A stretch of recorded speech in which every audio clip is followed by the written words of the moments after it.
Hi, thanks for talking to me. I appreciate it. I love the show. Jade's my favorite, so great to finally get to talk to you here. Thanks, Jade. Um, Jade's my favorite too, I'll be honest. yes, good. I'm glad. Not biased at all, just absolutely my favorite. Such a fun character to play.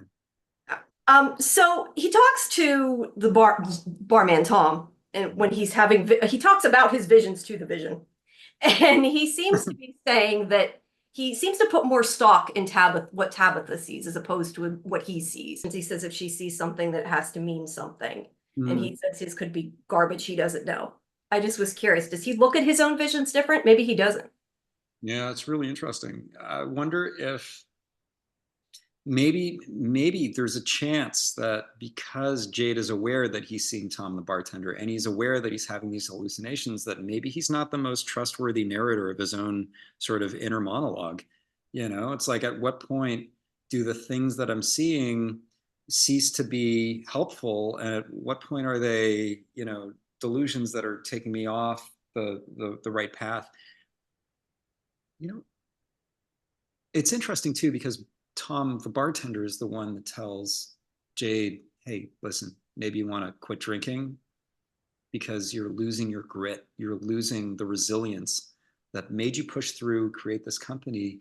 If you had a little bit more of that now, you might be able to not be so sensitive and not be so affected by everything and stay on the path and solve this problem without feeling like you're losing it.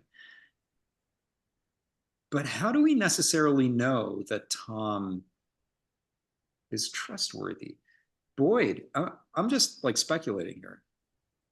Boyd has this moment of realization when it comes to Contra. He has this definite realization when he's talking to the ghost of his wife, who isn't his wife, who's just like the energy of the town manifested to throw him off the track. And I wonder why it is that Jade doesn't necessarily suspect Tom of being like a bad energy too. Yeah. Hard Yeah. to know what's real and what's bad and what's good. Yeah, it's really hard to know. It's So very desynchronizing. So talk about his relationship with Tabitha. I mean, do you think that they kind of have a kindred spirit? I mean, he doesn't seem like he's just getting her for information. They seem to get along really well. So talk about that. Well, I think their goals are aligned. I think, the best thing that Tabitha could have done was come back to town. Whether or not she brought anyone else with her, it was just proof that you could leave and come back.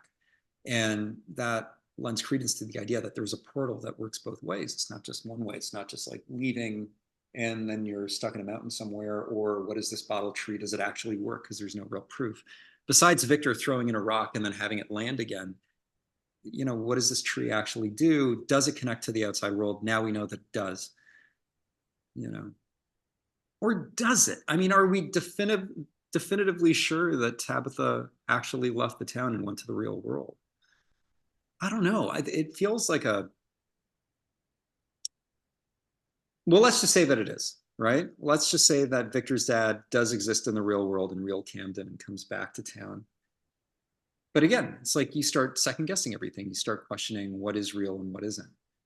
Um, in terms of their relationship, uh, that's a really good question.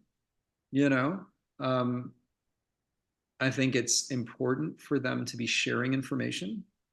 That's something that hasn't happened previously, and different characters have different experiences, and it's the totality of that experience that is going to help figure out how to get out of there, whether it's Jade who does it or somebody else. But Jade is definitely the one actively searching for clues and looking for all the puzzle pieces. So Tabitha's got information that Jade needs. Other people have information that Jade needs, and it's a matter of leveraging those relationships for sure. Yeah, definitely. But Okay, what are quick. you really asking? What are you really asking? Quickly though, I got a fan question. Why do you Okay. think Jade has not talked to Sarah about Toby and gone after her when he was, such a good friend of his? Because he hasn't confronted her about that. Because they know. Well, does Jade know that Sarah killed Toby? I assume the whole town did. Maybe Jade doesn't.